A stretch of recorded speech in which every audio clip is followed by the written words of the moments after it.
주의 시작 월요일입니다. 지난주 금요일 뉴욕 증시 3대 지수는 다행히도 일제히 상승 마무리를 지었죠.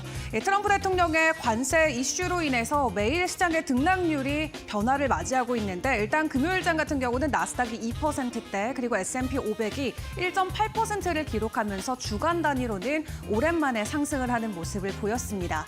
긍정적인 지수 상승과 함께 시장에서 주목해볼 이슈들 어떤 것들이 있는지도 함께 점검을 해보도록 할 텐데요. 먼저 경제 한 줄 픽부터 체크를 해보도록 하겠습니다. 금요일에 뉴욕 증시가 긍정적일 수 있었던 이유 중에 대표적인 부분은 바로 반도체와 관련된 관세를 면제해주겠다라는 거였는데 다만 오늘 새벽 기준으로 또 전해진 속보를 함께 확인을 해보시면 아마도 조만간 이 반도체를 포함해서 전자제품과 관련된 관세를 최종적으로 몇 %대 사유를 부과할지 결정을 할 것 같습니다. 그런 가운데 지난주 금요일에 발표됐던 주요 경제 지표들도 함께 점검을 해보시면 지금 미국 안에서 1년치의 기대 인플레이션이 81년 이후 최고치까지 올라간 것을 체크를 해볼 수가 있었습니다. 근데 여기에 소비자 심리 지수는 지속적으로 하락세를 이어가면서 말 그대로 스태그플레이션에 대한 우려감이 계속해서 커지고 있는 모습이고요. 그런 가운데 미국의 모기지 금리도 7%를 돌파하면서 시장 안에서 금리 상승에 대한 부담감이 투자 심리를 또 흔들고 있기도 합니다. 보통 모기지 금리는 10년물 만기 국채와 함께 움직이는 같은 방향으로 움직이는 모습을 자주 보여주기 때문에 한마디로 금리 상승과 함께 이 모기지에 대한 부담감도 계속해서 올라가면서 1980년대 이후 최악의 주간 단위의 상승을 맞이했다라는 부분도 체크를 해볼 수가 있겠고요. 다만 관세와 관련해서 한 발 물러선 것처럼 보이는 트럼프 대통령이지만 일단 유럽 쪽에서는 관세 협상이 추가적으로 이어지지 않는다라고 했을 때 미국 빅테크에게 추가적인 세금을 부과할 수도 있겠다라는 말을 내놓기도 했습니다. 그 가운데 트럼프 대통령을 가장 힘들게 하는 3명의 인물이 아닐까 싶습니다. 북한과 러시아 그리고 중국의 수장들인데요.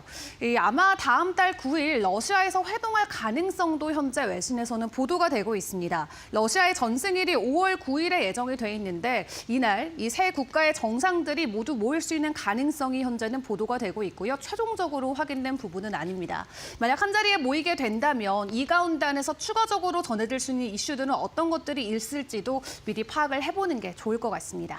자, 그 가운데 종목별 이슈들도 점검을 해봐야겠습니다. 지난주 금요일부터 시작된 은행주들의 실적 발표. 일단 나름 지난주에 발표됐던 은행주들은 예상치를 상회하는 서프라이즈의 기업들도 있었지만 경기 침체 우려감 때문에 주가 자체는 지난 한 주 동안 지속적인 하락세가 이어졌었죠. 특히 월간 단위로 놓고 봤을 때는 10% 넘게 가격이 하락했던 은행 대형주들도 있습니다. 이번 주에 추가적으로 은행주들이 실적을 발표하게 되는데 어떤 부분들이 또 시장 예상치를 상회하는 기업들이 나올지 지켜봐야 될 것 같고요. 그 가운데 테슬라 같은 경우는 M7 종목들 안에서도 지수 하락을 지난주 금요일에 보였습니다. 월가에서 테슬라의 목표 주가를 계속해서 하향 조정하는 리포트들을 내고 있는 상황인데요. 일단 테슬라 같은 경우는 UBS가 기존의 225달러의 목표 주가를 190달러까지 하향 조정을 했고요. 그리고 골드만삭스 같은 경우도 추가적인 가격 조정을 내놨는데 실적에 대한 우려감이 현재 주가에는 그대로 반영이 되고 있는 모습입니다. 또 최근에 사우디 진출에 대한 부분을 공개하긴 했지만 워낙 전기차 인프라가 약한 국가이기 때문에 사우디 안에서 실제로 테슬라가 어느 정도의 퍼포먼스를 보여줄지는 아직 월가에서도 굉장히 미지수다라는 평가가 이어지고 있고요. 그리고 애플 같은 경우는 이번에 반도체 이 관세 면제로 인해서 일시적인 수혜를 받을 수 있는 종목으로 떠오르고 있습니다. 때문에 오늘 증시에서 애플의 주가를 주목해보자라는 내용들이 주말 사이 많이 나왔는데요. 다만 중요한 건 인도에서 아이폰 생산이 60%나 확대되긴 했지만 실제로 중국에 있는 10%의 생산 비중을 해외로 이전하는 데만 8년이 걸릴 것이다라는 분석들도 나오고 있습니다. 그만큼 쉽지 않은 여정이기 때문에 앞으로 애플의 움직임 계속해서 주목을 해보시는 게 좋겠습니다. 그 가운데 지난주 금요일 가장 가파른 상승을 보였었던 섹터로만 놓고 보자면 AI 의료주들도 있었습니다. 이 FDA가 이제 동물로 실험을 하지 말고 AI로 실험을 해야 된다라는 권고안을 내놓으면서 AI 의료 관련주들이 일제히 30% 가까운 반등세를 보였었고요. 그런 가운데 제이미 다이먼 CEO 같은 경우는 현재 S&P 500 기업의 실적 추정치가 주간 단위로 벌써 5%나 하향 조정됐다라고 이야기하면서 전반적으로 Q1에 대한 실적 우려감을 불안감을 내비치고 있습니다. 그렇다면 실제로 시장 상황의 분위기는 어떠할지 뉴욕에 있는 김상윤 특파원 연결해서 좀 이야기 나눠보도록 할 텐데요. 자, 특파원님과 바로 연결해서 이야기 진행을 해보도록 하겠습니다. 특파원님 나와 계실까요? 네, 김상현 이대리 뉴욕 특파원입니다. 네, 일단 트럼프 관세 정책에 따라서 시장의 변동성이 크게 나오고 있습니다. 주말 사이도 새로운 소식들이 많이 전해졌는데 함께 정리해 주시죠. 네, 주말 사이 여러 뉴스가 있었습니다. 먼저 현재 관세를 거두고 있는 미 관세 국경 보호청이죠. CBP가 스마트폰, 컴퓨터, 반도체 등을 상호 관세 대상에서 제외하기로 한 발표가 있었습니다. 이 의미를 알아보려면 트럼프 대통령의 전체 관세 상황을 봐야 합니다. 상호 관세는 미국의 교역국의 관세, 비관세 정책 등이 상응해 무려 11에서 50%에 달하는 관세를 부과하는 정책이죠. 우리나라도 25%의 상호 관세를 부과받았죠. 한국의 대중 관세율이 미국의 대중 관세율이 거의 0%인데 어마어마한 관세입니다. 다만 트럼프 대통령은 국채 시장이 급변하자 일단 상호 관세를 90일간 유예하고 기본 관세율을 10%로 조정을 한 상황입니다. 문제는 중국입니다. 중국은 보복을 했다는 이유로 트럼프 대통령 취임 이후 관세율이 무려 145%가 추가됐습니다. 이 정도 수준이면 거의 교역이 단절되는 수준이죠. 아이폰 같은 경우는 중국에 공장이 있어 여기서 조립해 미국으로 판매되는데 이 경우 아이폰 가격이 2배 이상 폭등할 수밖에 없습니다. 미국 시민들은 대부분 아이폰을 사용하고 있습니다. 난리가 날 수밖에 없는 상황이었죠. 애플의 주가가 최근 폭락했던 것도 이런 이유였습니다. 그런데 지난 토요일 아침 CBP가 스마트폰, 컴퓨터, 반도체 등에 대해선 상호 관세에서 제외한다고 발표하면서 최악의 상황은 피한 것으로 보입니다. 다만 관세율이 기존처럼 0% 내려가는 것은 아닙니다. 중국에 대한 관세율 중에서 상호 관세율만 제외되고 연초부터 부과된 마약 문제와 관련한 20%의 관세율은 남아 있습니다. 즉 아이폰에 대한 20%의 관세율은 계속 부과되는 것입니다. 물론 145%에 달하는 관세율에 비해서는 상당히 완화됐기 때문에 투자자들은 어느 정도 안도할 것으로 예상됩니다. 중국에서 메모를 생산하는 삼성전자, SK하이닉스 등 한국 기업에도 일단은 호재로 봐야 할 것 같습니다. 네, 다만 이번 관세 조치가 일시적일 수 있다라는 내용들이 계속해서 나오고 있는 상황인데 추가적인 업데이트 언제쯤으로 좀 예상을 해볼 수 있을까요? 네, 그렇습니다. 지금 면제가 된 건 상호 관세 부분에 한해서입니다. 지금 트럼프 행정부는 국가별 관세, 그리고 철강, 알루미늄, 자동차 등의 품목별 관세를 별도로 부과하고 있습니다. 이중 체계로 관세가 부과되고 있는 것이죠. 트럼프 대통령이 이날 혼란이 생기자 전자제품에 대한 관세는 추가될 것이라고 소셜미디어에 다시 밝혔습니다. 관세를 물러야 할 반도체를 비롯해 전자기기 기업들은 미국에 공장을 지을 것이라는 판단에서죠. 바이든 행정부는 보조금이라는 당근을 통해 미국 내 공장 확장을 기했다면 트럼프는 관세라는 칼을 통해서 투자를 압박하고 있습니다. 완전히 180도 다른 방식이죠. 그러면 반도체 관세는 언제 나올까? 하워드 러튼이 미 상무장관은 전날 밤 인터뷰에서 상호관세가 면제된 첨단 제품은 한 달 후 적용할 반도체 품목 관세에 포함될 것이라고 밝혔습니다. 약 한 달 후라는 시점을 언급하는 것인데요. 트럼프 대통령이 조만간 발표할 것이라는 것에 비해서는 시점이 꽤 뒤로 밀린 것으로 보입니다.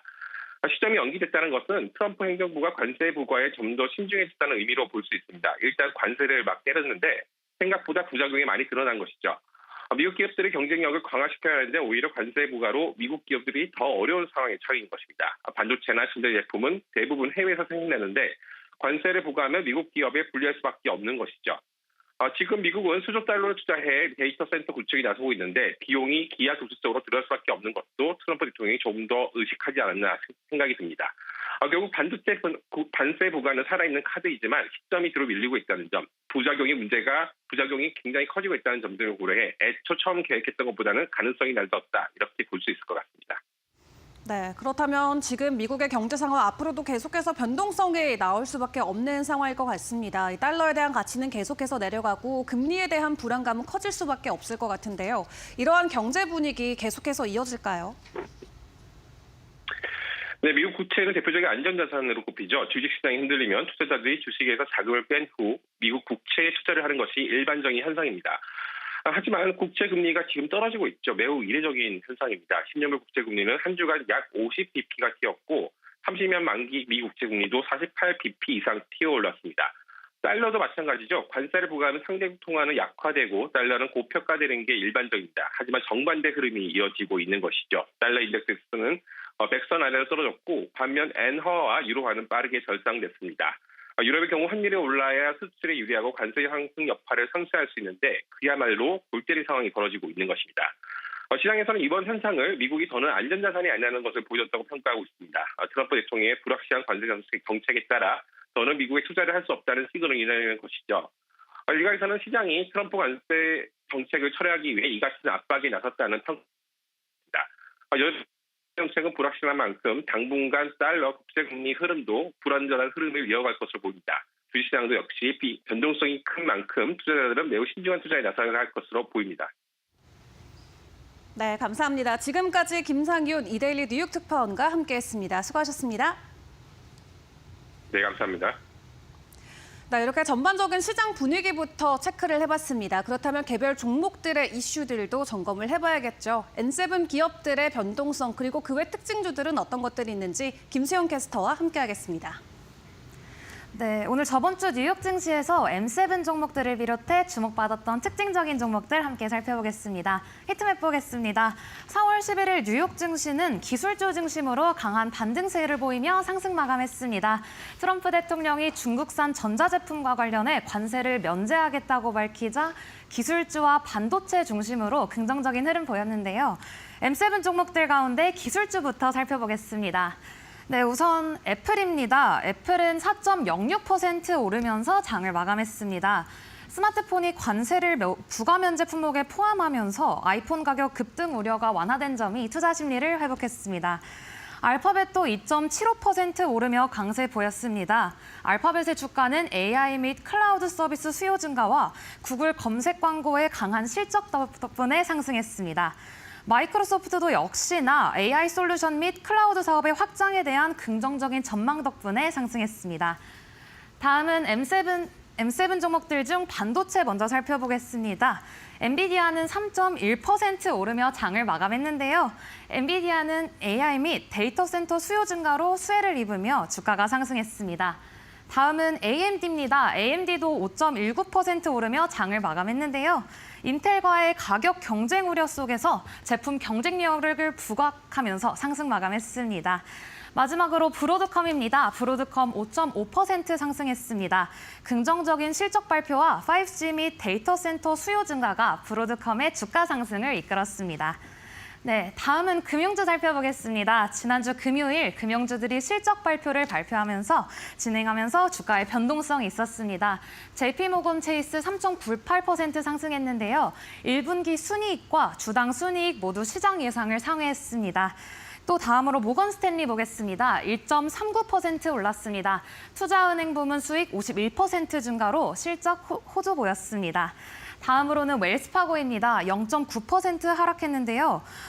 순이자 수익 감소에 대한 우려와 상업용 부동산 대출 부실 우려로 인해 하락 마감했습니다. 이번에는 소비재 및 헬스케어주 위주로 살펴보겠습니다. 변동성이 큰 이런 시장 흐름 속에서 필수 소비재주가 상대적으로 강세 보였는데요. 월마트부터 보겠습니다. 2.38% 올랐습니다. 견조한 실적과 소비자 지출 증가가 주가 상승을 이끌었으며 안정적인 소비자 수요가 긍정적인 영향을 미쳤습니다. 다음은 유나이티드 헬스 0.85% 올랐습니다. 메디케어 프로그램의 확장과 안정적인 실적 발표가 주가 상승 요인으로 작용했습니다. 코카콜라는 0.95% 올랐는데요. 안정적인 실적과 배당 수익률이 주가 상승을 이끌었고 특히 이렇게 시장이 혼란스러운 가운데 밸류에이션이 상승하며 긍정적인 흐름 보였습니다. 다음은 금강업체주 살펴보겠습니다. 네, 금강업체주 지난주에 일제히 올랐고요. 다음에는 제약주 살펴보겠습니다. 리커전 파마슈티컬스 27.38% 상승하면서 급등했습니다. 림프종 치료제 임상 시작과 함께 AI 기반 동물 테스트 대체 발표로 인해서 대폭 상승했고요. 또 다음 세르타라 22.83% 상승했습니다. 새 바이오 시뮬레이션 출시와 의약품 개발 혁신 발표로 인해 긍정적인 상승 흐름 나타났습니다. 마지막으로 바이오헵은 2.86% 상승했습니다. 신경계 질환 치료제 개발에 대한 기대감과 임원 자사주 매입이 주가 상승을 이끌었습니다. 지금까지 저번 주 장에서 M7 종목들과 그 외 특징주 함께 살펴봤습니다. 다음은 오늘 꼭 알아야 할 이슈 5개를 살펴보는 머스노우 5 넘어가겠습니다.